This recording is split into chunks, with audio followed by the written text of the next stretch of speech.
abortion is legal child killing. This is not just an attack on conservatives. This is an attack on any journalist, reporter, or YouTuber. Brianna Rivers could have just walked away from me. I wasn't forcing her, holding her down, making her do an interview with me.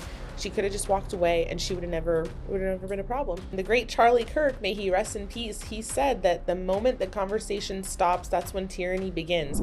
Hello and welcome back to the Alex Witherow Show. Today I have a very interesting guest, probably the most controversial Gen Zer out there, pro-life and political activist, Savannah Craven. Great to have you here. Thank you so much for having me. So, we have a lot to talk about today. You are someone who is not, I would say, very used to controversy. Certainly someone, you did get in a fight recently. You lost. Sort of, not legally though. So we'll get to that in a second. Certainly you have a lot of interesting stories, and at such a young age. That's what always fascinates me about you. You're only 24 years old. You've been doing this for many years now. Clearly, your calling in this space started from a very young age. So let's just take this from the top, okay? So you're obviously Catholic. You obviously feel very strongly about your pro-life stance. This has become literally like your life calling. Yes. How did you get into this? How did this all start for you? Sure. Well, I went to the American Musical and Dramatic Academy for a very short time when I was 17. It's the first time I ever lived away from my mom. I went to New York City and I started what I thought was going to be a career in acting. As an actress, on the right? way to Broadway. I had done musical theater and danced most of my childhood. And so it was always a dream for me to make it, up in lights, my name up in lights, right? But getting into living in New York City and being introduced to, I don't even want to compare it to how politics are now, because I feel like ever since COVID, it's become a different world, right? Right. But I was introduced to the trans ideology, the LGBTQ plus ideology, where of course I had gay friends. We all have gay friends growing up in theater, but I didn't realize it was so extreme. And with having those Christian values, although I wasn't as into my faith then as I am now, I found very quickly that I didn't fit in with my fellow actors and dancers because of my other values that I had outside of that. And instead of looking at me as a fellow actor, I started to notice people looking at me based on, the way that I lived my life outside of class and outside of performing. And it was difficult for me to find my tribe, right? All of these people didn't accept me and I wasn't used to that. Right. And so I did exactly that. I started trying to seek out and find my tribe. And once COVID hit, I started to get really into politics because I had a lot of free time all of a sudden. And I knew that in the 2020 election, that was going to be my first election that I could vote in. I was 18. And of course, I was going to vote for Trump, but I wanted to be able to defend why I was going to vote for Trump. So this was around the time where the Black Lives Matter movement, the summer of peace and love and tolerance blew up all over the country. And I got into talking about George Floyd and learning more about the Black Lives Matter organization. And quite frankly, I hate even calling it an organization because they're a terrorist group is really what they are. Yeah. And as I was doing more research, I found out that Planned Parenthood, one of the co-founders, or rather the Black Lives Matter organization, one of the co-founders, was best friends with a former Planned Parenthood president, Cecile Richards. She's since passed. But I just thought that was really interesting because I knew that abortion was the number one cause of death in the Black community. So how can an organization that claims to care about Black lives also support an organization that's killing Black lives? Right. And so I started speaking out about this on my social media with only a couple thousand followers. I wasn't an influencer or creator at any. So this all started for you on YouTube? This was on Instagram, where I just was posting graphics of stuff about, in support of Trump and against the BLM riots, because you'd think we could all agree on not rioting and burning down Burger Kings, but apparently not. Right. And I had a lot of backlash from my fellow students, and it was shocking to me. I couldn't believe that people were calling me an Uncle Tom, and they were saying that I hated my skin color and that I was just trying to prove something to the white man just because I had a different opinion than them. And that's where my interest in the pro-life movement really took off, is this affects my community specifically, Black and brown people. Even more than it does other colors and other races. And so I felt the need to speak out against it. Sure. Yeah. And Interesting. That's how I got started. So you said something very interesting just there. You said something about Uncle Tom. Now, you're not the first Black conservative on this show ever. I think that's a really fascinating point. Obviously, we had Anthony on this show last season. He's very connected to TPUSA. Yeah. He gets a lot of similar comments about being an Uncle Tom. I know other Black conservatives who are not even involved in politics at all, and even get those comments. Right. I mean, do you think that like Black conservatives take more racial heat than like anyone in the country? That's kind of my impression. Oh, 100%. Yeah. Because normally most Black people vote Democrat. Right, That's right. the party that we've been married to for decades and decades. But when you do just a little bit of research, you'll start to see that not even just today, but in history, you can look back. The Democrat Party has not been pro-Black ever. Right. Really. They were against the end of slavery. They wanted to put, Black people on welfare and make us married to the government instead of marrying each other and creating families and being independent. Yeah, let me play devil's advocate. A very common argument I hear when people say that, they go, "Oh, well, the party switched." What do you say to that? They really haven't, though, is what I have to say. I mean, just look back in history and you'll see that, the party of Lincoln is the party of getting rid of slavery, right? And we wanted to see Black people as equal to white people. Yeah. And the Democrats have always wanted to keep us under. Yeah, interesting. Okay, so you took to YouTube and social media, you started putting this message out there, and it sounds like you started developing a voice. Yes. And then when did this all like explode? Was it, I remember you were on the cover of Washington Post when Roe v. Wade was overturned. Was that like when this like really started taking off? Well, I started, obviously, how we met was through, just acting. Yeah. Theater. But, theater. But being a part of, a company through Brian Cloudis, where it didn't matter what your political affiliation was. Yeah. He just cared about your talent. And so that's how, we got connected. Yeah. Because I knew I wasn't going to get any bookings trying to go to it was a weird time. It was. It was a very weird, and that was, about 4 or 5 years ago. I mean, it was a weird time for sure. Yeah. And yes, I mean, I was in Atlanta at the time, and it was like, because I didn't walk outside with a mask on, everyone was like, "What kind of loser are you?" I was like, "Okay, just slow your roll, people." Right. Yeah, I just want to be like friends with everyone, but like, it's obviously not possible anymore. I know. Well, you're a straight white man. Yeah, I'm the biggest threat to humanity. I'm like the poster boy for privilege. Like in the dictionary, is my face next to it. Hi. Exactly. Yes. So I was on the cover of the Washington Post the day that Roe v. Wade was overturned. Right. I was so grateful. Right. You're like celebrating the Supreme Court. Yes. So you're now like primetime persona non grata to the pro-choice movement. Yeah. Yeah. So I mean, obviously abortion is one of my most important topics, right? I'm most passionate about speaking on that topic. But I really feel that there are more things to talk about where we can tie in abortion as well, like social issues and cultural issues and family values. Yeah. And I just wanted to get a better understanding of what these liberals are really thinking and why they hate conservatives so much, why they hate Trump so much. And honestly, I still haven't really figured it out. I don't have a clear you just want answer. to talk to people, right? Yes, I do. Just like Charlie. Yes. Charlie Kirk just wanted to talk to people. Yes. It's dangerous business talking to people. It is. So I started my YouTube channel and I started getting out there on the streets of New York City. So you're doing street interviews regularly out there talking with people about mainly just abortion, right? Abortion or current events. Okay. I mean, I've talked about ICE recently, the situation. Oh, with another Renee light subject. Yeah, another very light, fun subject. Because I just want to know. I mean, you're taking time off work, or are you? Are you a paid protester? Or, I mean, you're so passionate about this, but you know what I can't figure out, Alex, is why I go to all of these events and people can never give me a clear answer on why they're actually protesting and why they're so mad. So like, how does this sequence go normally? So you're out there, you've got your mic. Nowadays, you've got your security, cameraman. do you like, first of all, do you like normally try to like blend in with them? Do you like pretend you're a liberal and then like you kind of like throw the old switcheroo at them? Sometimes. I Okay. mean, if it's a good day and I'm not immediately recognized as an enemy, and that's Yeah. their words, not mine. Right. I literally was called an enemy the other day. Yeah. I'm able to sort of just, I always am kind to them, right? I Right. never go in just trying to be hostile and Right. ruin their event. They have the right to free speech just as much as I do. Sure. But I go into these events trying to pick their brain, try to play devil's advocate and say, well, the other side says this. They're saying the exact opposite of what you are saying.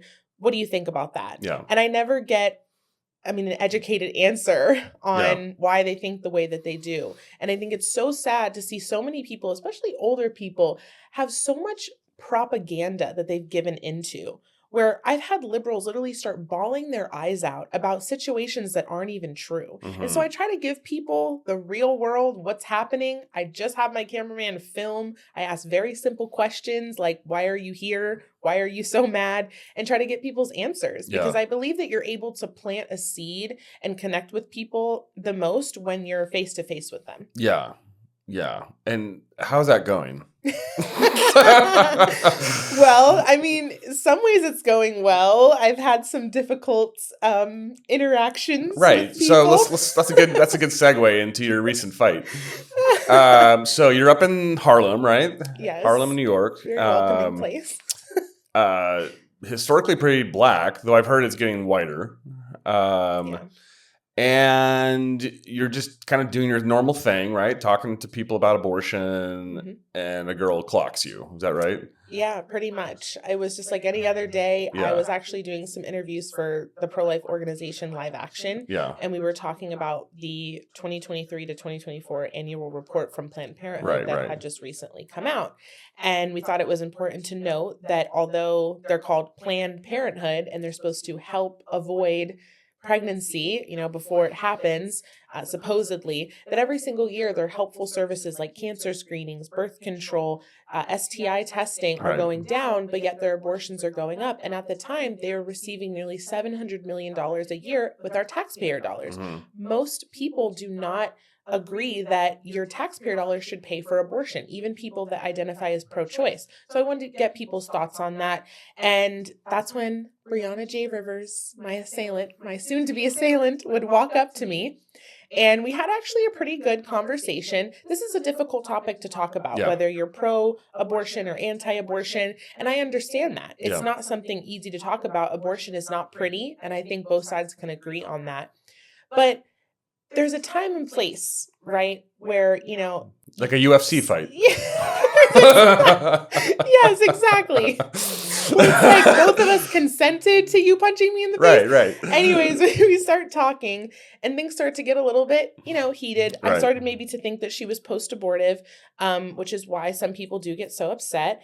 And then, I started talking about foster care because she had brought it up, that there's a lot of awful things that happen in foster care, which is true, but we don't fix a system by punishing the victims of it, which in her idea would be to just abort them before they even have the chance to make it to foster care. Yeah.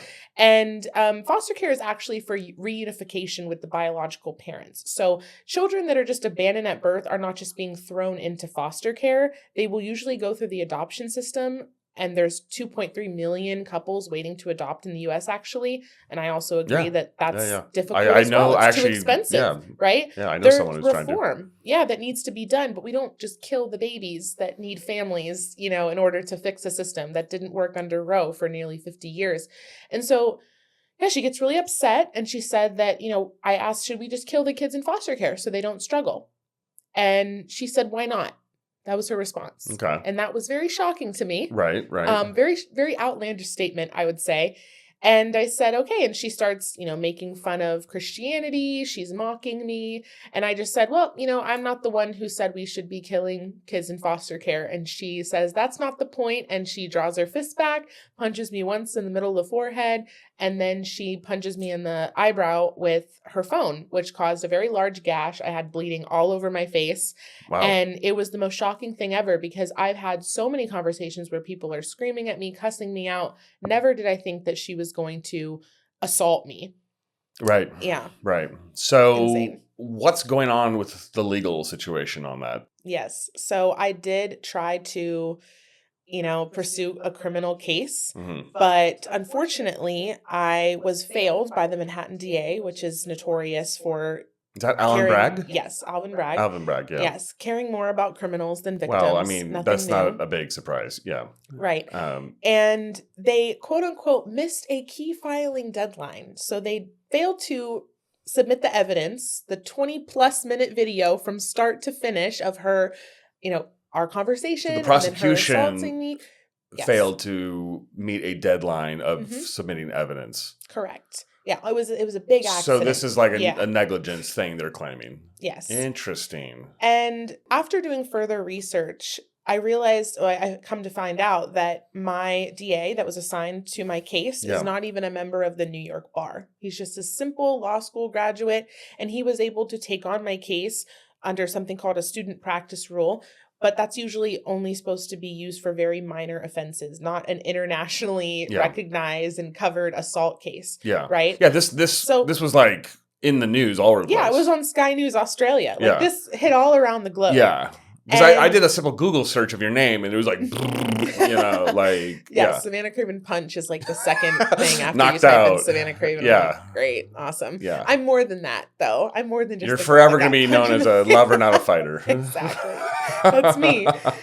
Yes. So, yeah, it was just wild to me. I Yeah. mean, honestly, it was something that my lawyer said, I did kind of think something like this would happen because Alvin Bragg has failed countless people. But what people don't realize on either side, more on the left, right? People that are in support of the woman who assaulted me, is that this is not just an attack on conservatives. This is an attack on any journalist, reporter, or YouTuber that just wants to go out on the street, use their First Amendment right peacefully or protest.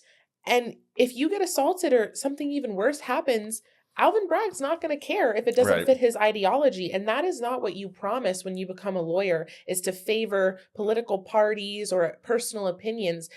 They had a job to do, which was bring me justice. And my assailant should have gone to jail. She should have at least had, a lot of community service hours, Right. therapy. This woman is seriously deranged. I mean, she has a lot of internal trauma that needs to be dealt with. She's a dangerous individual. Yeah. This woman should not be just walking around out on the streets. Interesting.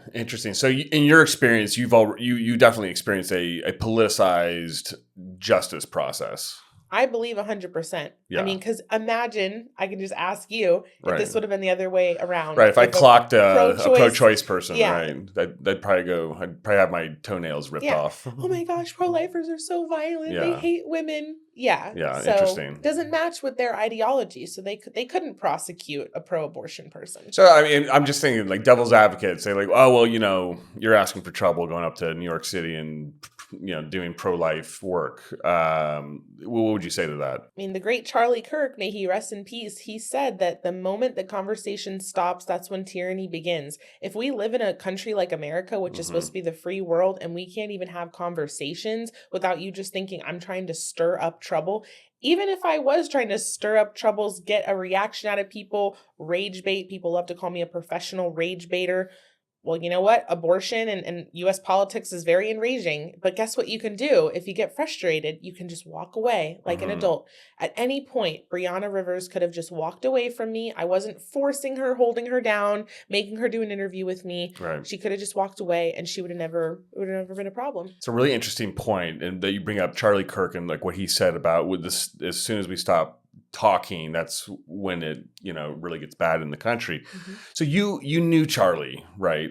Yes, he was a mentor to me. Yeah. I didn't know him super personally, but we had crossed paths at events, and I actually saw him in the Hamptons about a month before he passed for a very intimate creator social over the weekend. And, we talked about various topics in U.S. politics, Mom Donnie, about him becoming the future mayor and, now current mayor of New York City, and just the dangers of how socialism and communism is flooding into America. Interesting. What struck you about him, just working with him briefly? I just couldn't believe how much he could handle all at once. It was very inspiring to me. And That seems like he just had the weight of the world on his shoulders. Yes. Like he just, none of this fazed him at all. no. Do you feel like he was just kind of on it seemed like he was just like on a mission. Like he really in much in the same way you feel like you have like a purpose and a voice that you're trying to talk about. It seemed like he was on a similar mission. Yes, and he was arguably the biggest influence to Gen Z Mm-hmm. in our current Right. world, right? I mean, everybody saw this guy's videos. Yeah. And even after he died, I mean, the amount of people that he's still changing their Mm-hmm. minds, their lives, he left a permanent mark on people like me. Because back in 2020, I decided not to go back to college. New York was a different place than what it was 6 months prior Right. when I was living there. And I just felt that there was something else for me. And this was the moment where I could do it. And so I went to the Turning Point USA Student Action Summit in 2020. And that was the turning point for me, Right. literally, where I Right. was connected with other like-minded individuals that were my age that had similar college experiences where they were isolated Yeah. because of their opinions. And that is not okay. Like, college is supposed to be a place with differing ideas. I mean, especially for a place that I went to, it wasn't even a college. It was like an academy. We Yeah, didn't have AMDA. academics. Musical right? theater, baby. Like, that's all we did. And then when I was done Yeah. with class, I just went to practice and then went to work. And then politics wasn't even that important to me. But the fact that I could be canceled over When it were you at was AMDA? crazy. 2019 into early 2020. Okay, so in 2020, was it starting to get weird there? I mean, yes, obviously there was transgender, like, identifying people, but we Right. didn't have to do the pronouns or anything yet. That started Yeah. into like I went to March acting school like 2020. 8 years before that, and Mhm. none of that was like an issue yet. Oh. Yeah. Like Yeah. the whole idea of pronouns was like non-existent. Yeah, and if Yeah. you misgendered someone, like, no one really cared either. Right. Interesting. So I guess in terms of, I mean, what do you see as the future of all of this? Obviously, you said that Charlie's impact and what he did in his work really affected you, really inspired you. Do you see like a lot of like new type of younger Gen Z types like yourself kind of popping up on YouTube? Has he inspired? I mean, typically when someone gets killed or martyred, it inspires more people to follow in their footsteps. Do you see that happening? 100%. And I also see many minority women standing up, and they didn't before. People that have left the left Mhm. because they've become so extreme, so progressive that, I mean, I separate completely Democrats from leftists Mhm. because there's still normal Democrats, which you Yeah. probably What do you have think some is friends. the difference between the two? Well, everything with radical leftists is just extreme, Mhm. right? Like, everything needs to be free. College, housing, everything all of a sudden is a human right. And if you work harder than other people and you make more money, that's not fair. That's oppressive. Getting rid of billionaires, getting rid of millionaires, Mhm. all of these things where it's like, if you had it, you know damn well that you would not share any of your stuff. You just don't want to work as hard as other people, and you're jealous of people that have the work ethic. Or normal Democrats, I think they believe in some government systems. Most of them don't like Trump because they think he's Right. too outspoken, or he's not professional enough. He's not a typical politician. Right. And they still believe in things like access to abortion up until a certain point. That's, even Republicans agree with that. Right. Right. But then there is the extremists that think that it is okay to harm people if you disagree with them. Yeah, Look you at how seem people to reacted. attract those types. I do. By just existing. Yeah. Actually. Yeah. I mean, talk to me about, like, I mean, now that you've become a more public figure in the last 5 years, how has that changed? I mean, I know you've received death threats before. Mm-hmm. It sounds like it's semi-regularly. Oh, yeah. Yeah. Yeah. Yesterday in Hollywood, at Hollywood Pride, I was told that I should get kirked. Oh, well, that's charming. Yeah. By a gay man. Yeah. Do these people dox you? Do they find your social media? Do they find your, home address? Do they, kind of camp out or email you all kinds of things? I do get some pretty awful emails every now and then. Yeah. After I was assaulted, my phone number was leaked somehow, and I was getting a bunch of calls from people who supported my assailant, that they're going to find me, they're going to kill me. That was really scary because it was from no caller ID. But especially in New York, I'm recognized pretty much on the regular. Like if I go out, and most of it's positive, but I've had a few people, yell things at me from afar, Yeah, yeah. but I'm Because not you're able kind to of back go. and forth between South Florida and New York, right? Yes, Yeah. yes, I am. I love coming down here, and I might just move down here, Nice. Yeah. at least for half the year. We'll see. But it's crazy the difference in New York, right? Where the party of love and tolerance is so heavy. And then I come down here, and I get so much love. And when people do recognize me, people are kind. Like just walking in here, Yeah. this guy said, "Are you the Instagram girl?" And I was like, "Yeah." And he's Yeah, like, that one. "Yeah, I am that one." And he was like, "Oh yeah, I love your stuff." And it's like people down here are just more tolerant. And you know what? He probably doesn't agree with me on everything, Miami's but not a super political place to begin with. It's not anything like New York. We right. have people out, there's out protesting on occasion. There's like 10 of them. I need to hit one of those up. Yeah, I mean, it doesn't get too crazy. I mean, everyone's just, I think like, I think like New York provides the perfect like environment to get pissed off at life. Because New York is just constantly bugging you anyway. Yes. It's like just pounding you like, hey, you still want to stay here? I know, that's so true. Yeah, it like really tests you. It's because like everyone that goes to New York is there to accomplish something, typically like a dream. Right. But so you're like locked into your dream, but the whole time it's like slapping you in the face, like, you still want to be here? You sure you want to be here? Whereas like in Florida, everyone's like, we're on like vacation mode, right? Like it's like, hey, let's go to the beach today. And like, how can you be like grumpy or angry about that? And then like when people start talking about politics, you're like, oh, just who cares? Like, shut up. Like, let's just go to the beach. Yeah, no one has anxiety down here. No. Like yesterday, I was with her in Ariel, and like, oh, I don't know where I left my car. And it's like, if I didn't know where I left my car, I'd be losing my mind. But people down here are just like, oh, it's fine. It's really easy to find like it. check out on the weekends here. When I first moved here, I thought I was on, my brain thought I was on vacation, and I kept like losing my keys. Like, Oh my gosh. I mean, obviously the temperature, the national temperature of politics is certainly rising. I think someone suggested that you go do some interviews in Minneapolis right now. Yes. I would not recommend that. Probably not. I think it's a little much right now. I mean, something you said earlier that was really interesting to me. People have a really strong reaction to this subject.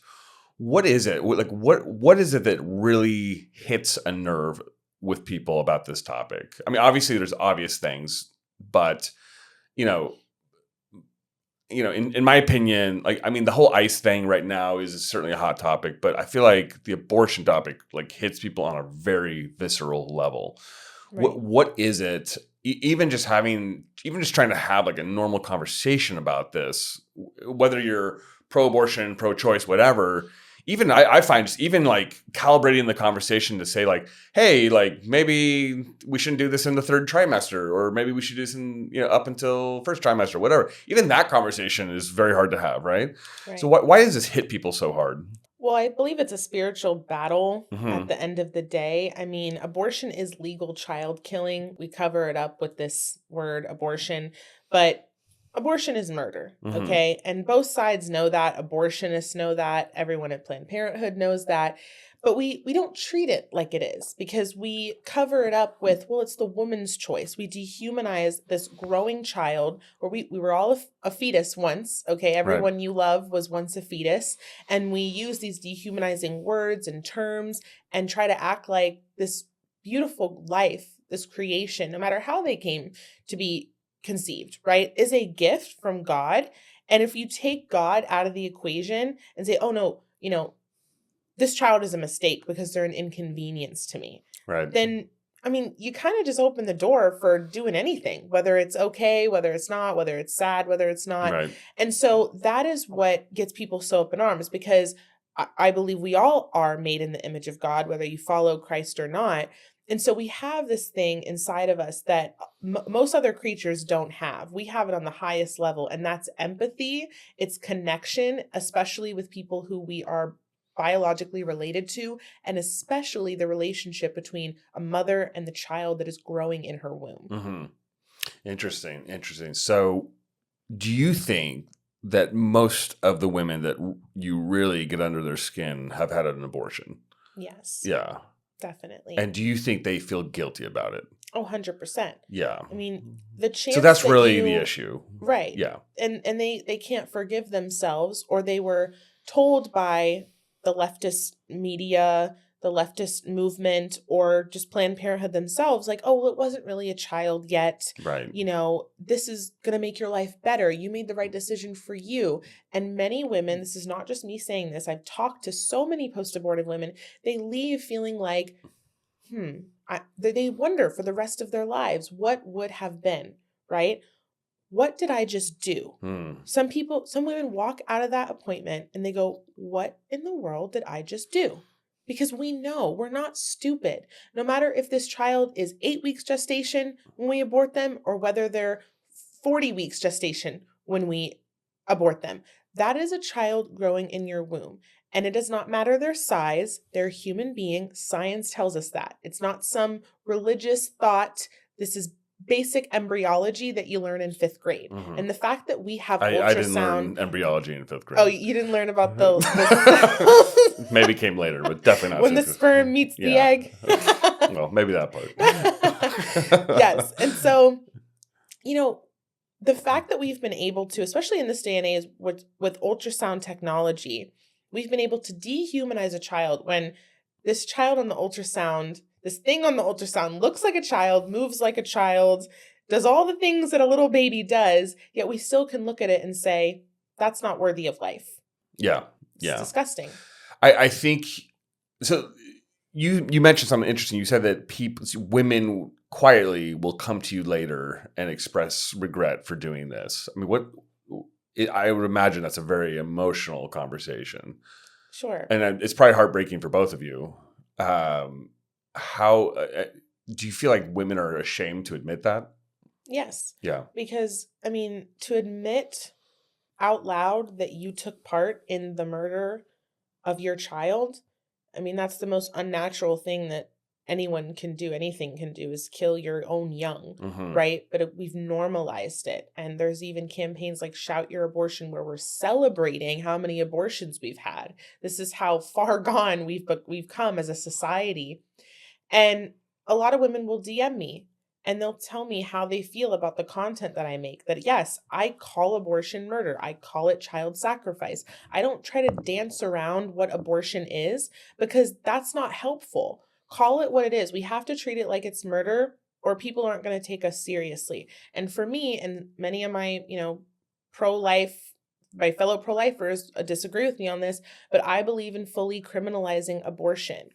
And that means if a woman is involved and she is fully in the know that her child is being killed when she walks in and lays on that abortion table, that she will also be held accountable as far as, with the abortionist himself or herself, the nurses that were involved, because we all know that you walk in there pregnant and you walk out there not pregnant. Well, that law is probably coming to Florida soon. Yeah.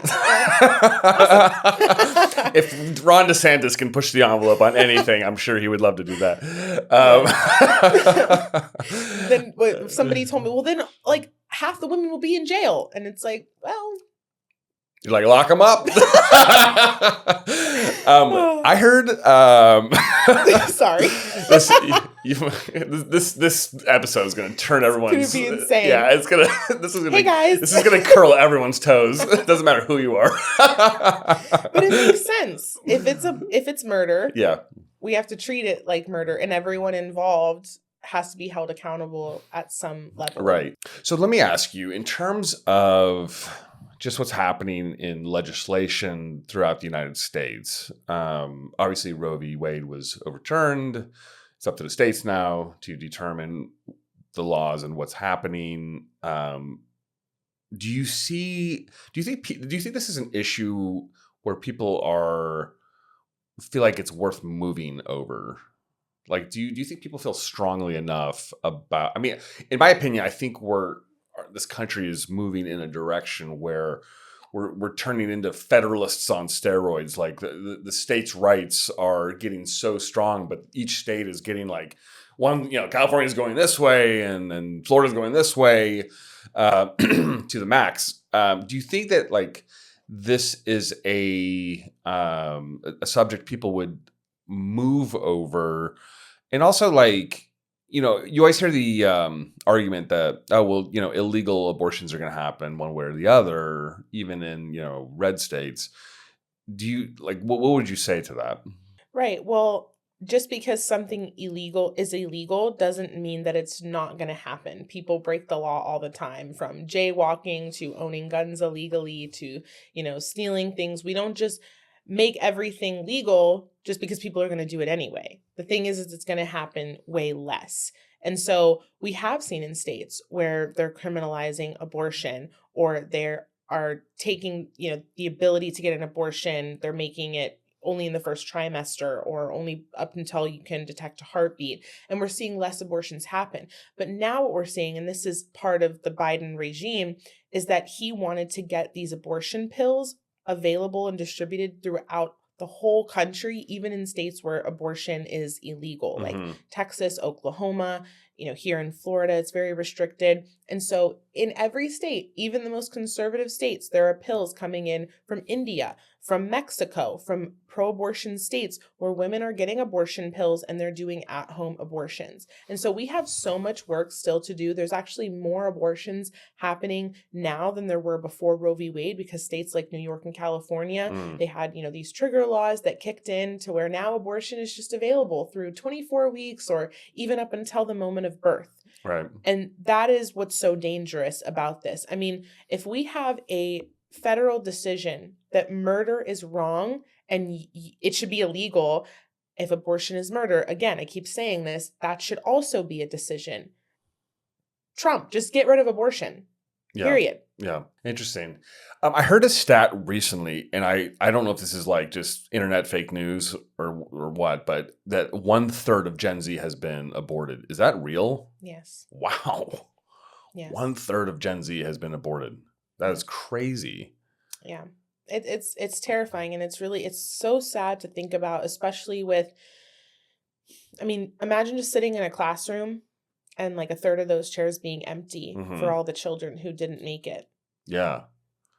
Wow. That's wild. It's awful. And so, I I mean, don't think people it's just, understand like how much it happens. Like, no, you know what I'm saying? Like, I think most people would think, oh, okay, like the occasion, I think this, what I can't stand about this conversation is it's always framed as like, oh, well, if there's incest or rape, then of course it's okay, and then, so like, that's usually like what everyone kind of like agrees on. Right. But then like, it seemingly happens way beyond that, like just right. outside those examples, like, because if and yeah, when you hear that argument, like, what do you say to that? Sure. I mean, could you look at someone in the face that was conceived in rape and tell them that they would have been better off not here? Right? We have to, when it comes down to rape and incest, because this is the number one argument that I always get. Hmm. And even most Republicans are for exceptions. Right. For me, I'm anti-abortion. So I Yeah. am against abortion in all cases, because it doesn't matter to me how you were conceived, what disability that you may have been born or diagnosed with. You are a human being worthy of life.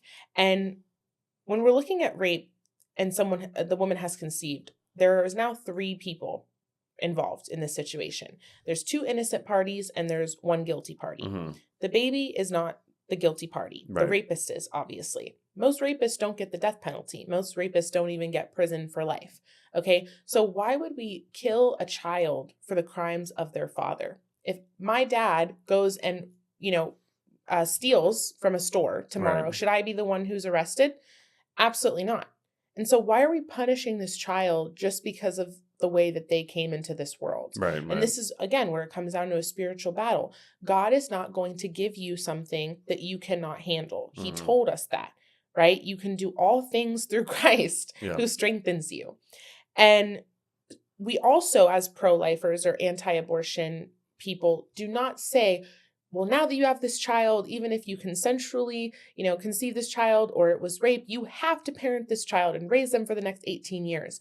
No, most pro-life people, they're more open to adoption and more likely to adopt than somebody who identifies as pro-choice. Adoption can be beautiful. People don't realize how many options there are with adoption. The mother can choose open or closed adoption.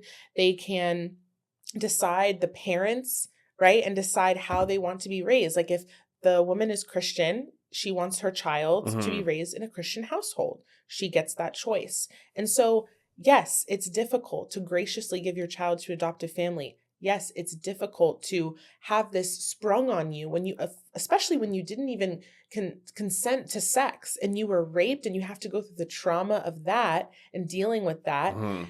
But also now you have this child that you are responsible for, right? But many women, and there's I believe it's the Rockhorn study. I'll make sure to give it to you so you can put it in here. But there was a study done of women who conceived in rape, and an overwhelming 80% of them that chose their child after they conceived in rape said that they looked at their child as more like a light at the end of the tunnel rather than something that made their situation worse. Mm. The trauma was inflicted when that man decided to force himself on the woman, not when she found out that she had conceived from it. Right, right. Why do you think people are so resistant to adoption? I've never understood that. Do they just not want to see their kid ever again as a reminder of shame, or what's the rationale behind that? I think they just have a misunderstanding of it, that it's just this awful thing and this child is just going to grow up with trauma and think that their parent didn't want them. But you know what? If you were born with two parents, you can also have trauma. If you're born to a single parent, you I can can have vouch for trauma. that. Just kidding, Mom, if you're watching. We are not Sort of. we're not promised a perfect life. Yeah. We all go through traumas of our own, depending on whether we're born to a rich family, a poor family, a broken family, a put Yeah. together family. Life is tough, Yeah. right? But look at all the stories of, famous basketball players, famous actors. They all have these like sob stories where they came from nothing and now Yeah. they're just this amazing, successful individual. They've taken themselves out of poverty. I Yeah. mean, coming from struggle really humbles you and it makes you want to work harder. I was raised by a single mom. I wasn't planned. Right. 50% of pregnancies aren't planned. Right. But if my mom would have chose abortion for me, which I'm going to be honest with you, it did grace her mind, right? Like it went across her mind. She Yeah. wasn't expecting to be pregnant with me. It wasn't planned. And my father decided not to be in my life. But she knew she had a responsibility as soon as she saw those pink 2 lines, Yeah. right? And up until when she passed away, I was her priority, nothing else. Yeah. And when you find out that you're carrying a child in your womb, and this is the same for men, we have to put this on men as well, because this is also your child. You need to step up and be a man and protect your family, okay? But especially with the woman who is carrying the child, it is your duty to now sacrifice something for somebody else who is more vulnerable than you, that needs you. But we live in a society today that says, just do it if it feels good. Mm. Don't make yourself uncomfortable. Don't inconvenience yourself for other people. Right. Don't do things for other people if there's nothing you can get out of it. That is getting away from what God instilled and why he created us. Yeah. Was for each other. Yeah. Interesting. So, well, I'm sure we've offended a lot of people at this point. I'm like, whatever. It's my specialty. Like I said, everyone's toes have curled at least twice by now. Yes. What do you see as the future of this movement? How do you see? I mean, I feel like this topic, which is legislatively and legally, goes back and forth. Obviously, striking down Roe v. Wade was a big victory, but as you said, like, there's more abortions happening through pills and I mean, it's I guess how is this battle shaping up for the future? Yeah, and earlier I said for Trump to make abortion illegal, of course that would be a Supreme Court decision, just like, gay marriage and how Roe v. Wade was. But I think that Trump can at least start with defunding Planned Parenthood and taking abortion out of it. The amount of women Are they still? I thought there was a lot of defunding going on. They secretly refunded it back in October. Interesting. Yes, and just the day before the March for Life, the administration actually stopped fetal research. So fetal organ harvesting is a whole nother part of the abortion industry where they're doing testing on these aborted babies. And that's like a whole nother episode. Yeah. But I mean, it goes deep. It's really, really sick. And when you go down this rabbit hole and when you learn about the history of Planned Parenthood, Margaret Sanger, look up her name, you just kind of can't get out of it. Talk about Margaret Sanger, because I know a little Yeah. about her. She was from New York City, right? Yes. So And was she, I mean, she was a fairly outwardly spoken racist, right? yeah. She was like, she was not shy about the fact that she was like, hey, let's set up Planned Parenthood in Black neighborhoods. Right. But she Right. actually wasn't for abortion. So she wanted to stop what she saw as a problem. So anyone who had disabilities, anyone who wasn't white, blonde-haired, blue-eyed, perfect race. Right. Did she feel like before that they was a even come genetic into defect existence. or something? Yes. Yeah. And so she did something very strategically where she sent Black pastors into the Black communities, encouraged things like birth control and family planning, and making sure that, they weren't reproducing. She Yeah. wanted people with disabilities to live on islands away from the rest of society. She just wanted to create a perfect race, which is what Hitler wanted to do. Mhm. And he actually looked up to her. This woman spoke at KKK rallies. So it's so funny to me when I'm speaking out against abortion as a brown woman standing on the street opposing these people, and they come up to me and try to call me a white supremacist. It's like, well, I'm missing something, missing part of that. You ain't as white as me. I'll tell you that. I don't know. We're getting that Miami tan. But That's yeah. true. I'm starting to look Latino. Yes. And so it's so much hypocrisy. And it's like, do you even know what you're supporting? Yeah. And it goes down. I mean, that just is my number one question for all of the people that I talk with. It's like, do you even know more than just a surface level of what you're out here supporting? Yeah. Interesting. Well, I guess, I mean, so, to your haters watching this, what do you normally say to them? Why are you so mean? I'm so nice. I mean, I am. I try to be nice. I throw a little bit of sarcasm in there because I think both sides can agree. I think I said this earlier, that U.S. politics is exhausting. It's depressing. Right. And so some of these events I go to and I try to dress the part. Like yesterday I went to Gay Pride. I wore a pride dress, and then I wore a Handmaid's Tale outfit last week. Yeah. So But you have a sense of the thing humor is, about it. is I Yeah. stand for the same things as them, just a slightly different, Yeah. right? I mean, with the gay and LGBTQ movement, I have a lot of gay friends, like I said earlier. Yeah. But where I don't like it is when it goes into transing children, Right. pushing these ideologies on minors. It's like, just let kids be kids and Right. let them decide when they're 18, because they Right. can't even vote or drive. In most places in the world, you can't even drive. Most places in Europe until you're 18. Right. And so it's like, Well, I think why are we allowing these life-altering decisions Yeah. for children? This is like a big pharma thing because Yeah. they love it, because they're like, when you turn into a man or a woman and we change you, we make a ton of money off it. You Right. know? And to go off of that, Planned Parenthood is one of the number one providers of gender affirming care.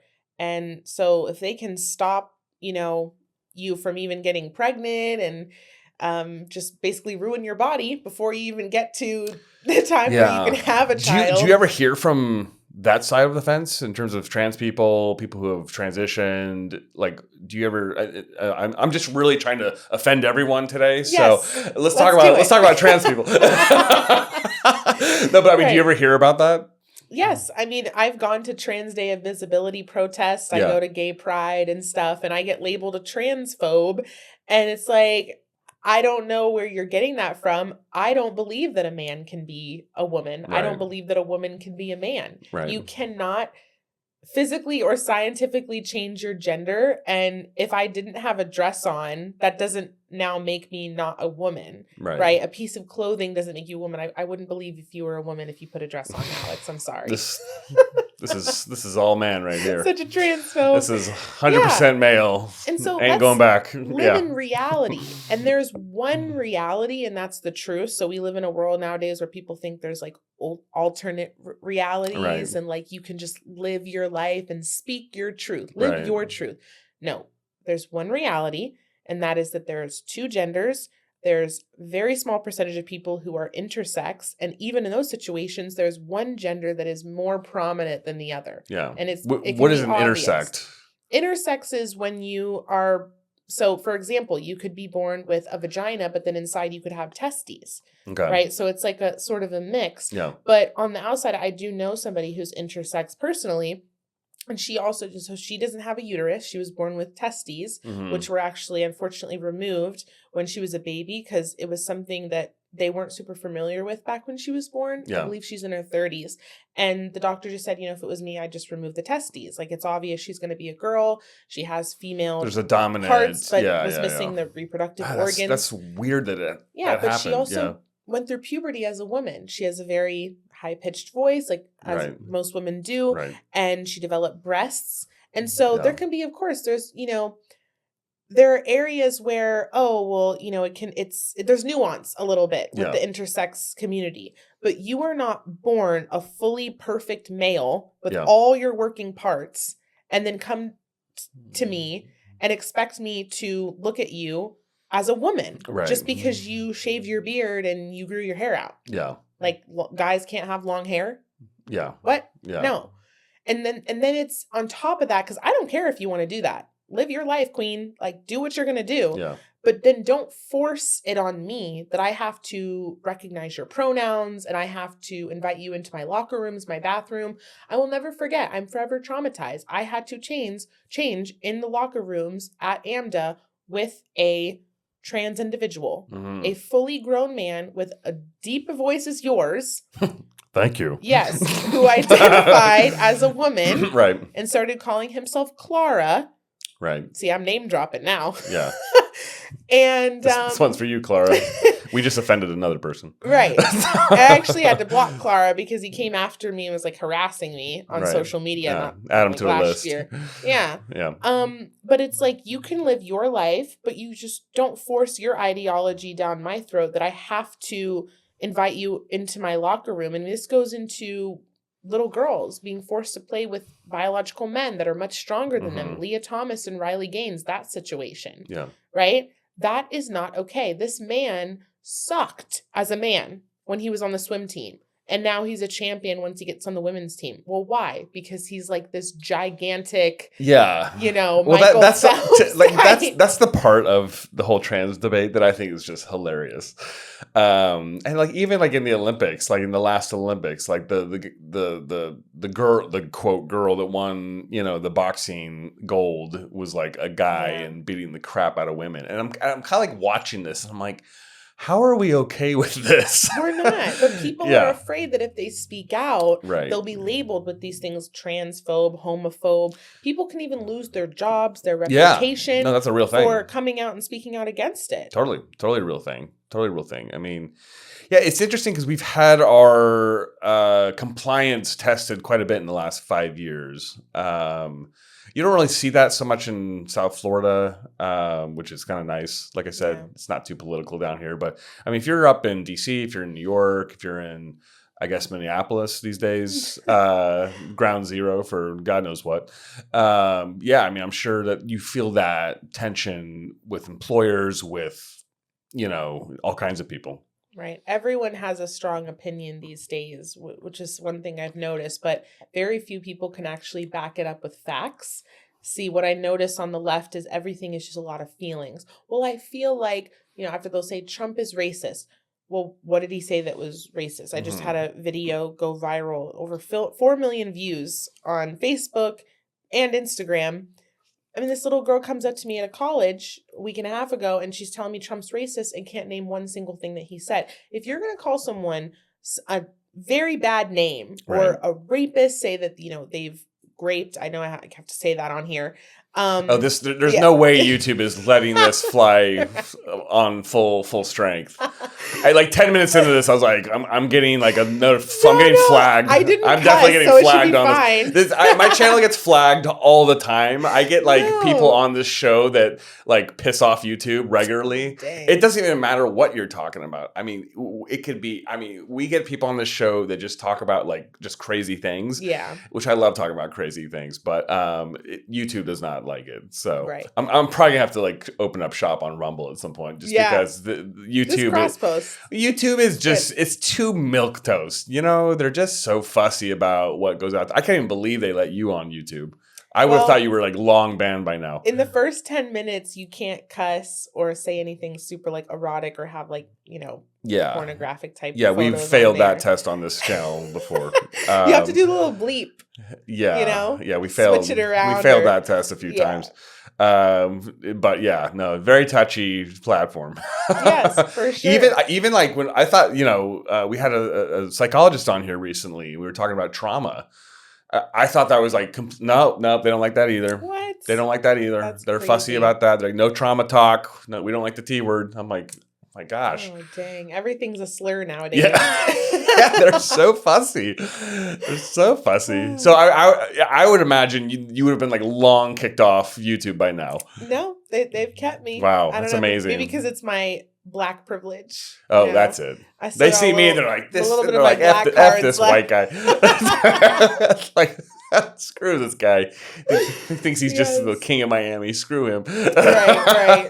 No, but we need to have these conversations. I mean, yeah, there's going to be a lot of people who agree with me that watch this and a lot of people that don't. Yeah. Maybe no, like I said, anyone watching this episode fine. has been offended at least once by now, for sure. Yeah. I mean, we've talked about offensive things. Yep. Right? Yeah.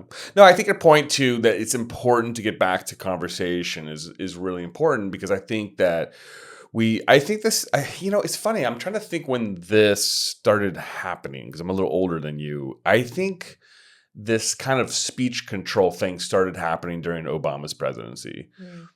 I don't remember it before that. I mean, the Clinton years.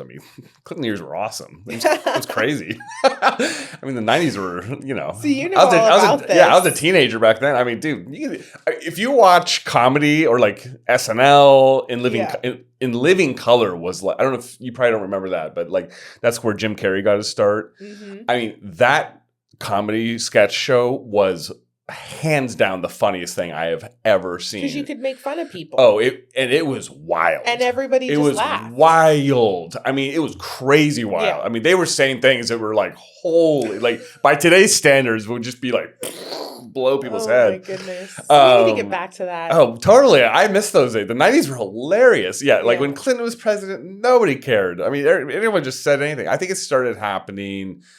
Everyone got like really polarized during the Bush years because that was a very like kind of tough. 9/11 was tough. The war was obviously very unpopular. But yeah, I think the speech control thing started with Obama's years. And we've gone down this path in this country where it's just getting ridiculous. And I am like violently pro free speech. I love saying ridiculous things. And part of the reason I wanted to do this show is I was like, let's just get on a show and have a great time and let it rip. But and as I've learned, YouTube does not agree. But I mean, I think so many people are afraid to do that now, and especially if you have like a corporate job. That's like the new thing. Like it didn't used to be like that. Where you've got all these pieces now that are interconnected. Like your job, which is obviously connected to providing for your family, which is connected to obviously everything. But like, yeah, it's just like it's gotten so freaking like just. Communist, I guess, is the best way to put it. That's what's happening. We see that where we've elected socialists and straight out communists. I mean, honestly, it could get a lot worse. I mean, you look at China. China has their whole social credit score. I mean, they're like so beyond polite and milquetoast that there is no comedy there. I mean, I think that's why comedy has suffered in the last 10 years. It's because nobody feels like they can just say really what needs to be said. Well, and then they just make everything about Trump, like Jimmy Kimmel. I mean, he can't go more than 12 seconds without mentioning something about Trump. Yeah. And it's like, why do these actors and all of these not political figures, but like people in entertainment, you don't need to comment on every single political piece of news that comes out. Yeah. Like, we love you because you are a great actor. Just be that, Yeah, it's interesting. I can think of an actor that I know online. I wouldn't say he's famous, but he's like a B-list guy. He's starred on TV shows that have done well, but it's kind of like someone who's like been like a Law and Order regular or something like that. Mm-hmm. And he's a very funny guy. really, really funny. I'm not going to drop his name because I don't need to offend any more people. But really funny dude, based in LA.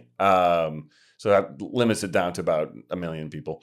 But he said that, during 2020, he got so much pressure from people to like stand out on this topic or that topic. And I think, honestly, just after following his page for many years, like I think he kind of is a right-leaning guy, but I don't think he like cares that much about it. But more than anything, I mean, he's just hilarious. I mean, his page is about being funny, right?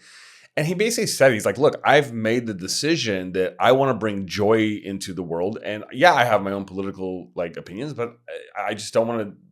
I don't want to make this a political page or channel, right. So, and I get that. And I think that like we need more people who are just committed to joy and committed to being funny. Being just like a comfort creator where I can go on your page and I don't have to see some like sad stuff or like crazy stuff. And like super serious stuff. Yeah. No, totally. We need that. And that's why I try to put some comedy into my content. Yeah. Like I was saying. Because I try as much as I can. You just, life is short and things are crappy and you just gotta laugh through it. No, totally. Sometimes. And and I feel like conservatives are pretty good at that. The liberals struggle with the whole levity thing because they're like, no, this is very serious, So that is my prayer for them, that they can kind of loosen up a little over the next few years and, not, join Antifa or something. But Savannah, this has been a really interesting conversation. Thank you so much. Like I said, we've probably, I'm probably gonna get a good handful of unfollows once this goes live, but I'm okay with that. No, I'm sending all my followers to you. No, it's okay. It's okay. I get a kick out of that anyway. Really, I'm more interested to see how many flags I get from YouTube. Don't get any. They're gonna ban my channel. Like, we've had enough of this white guy. So we're gonna put all your links in the description down below. And thank you so much for stopping in. And I guess we'll put your YouTube channel down below as well, so people can see all of the enraging conversations that you have with people. Yes. They can judge for themselves and see how the debate turns out. Yes, I hope they trust that you wouldn't be friends with a white supremacist like me. You're my only non-white supremacist friend. All the rest are white supremacist. I'm totally joking. Like, all my friends are Latinos. Yes, they're like, what is that? Right, exactly. So funny. No, definitely not. So anyway, thanks for dropping in, and we'll catch you next time. Thank you.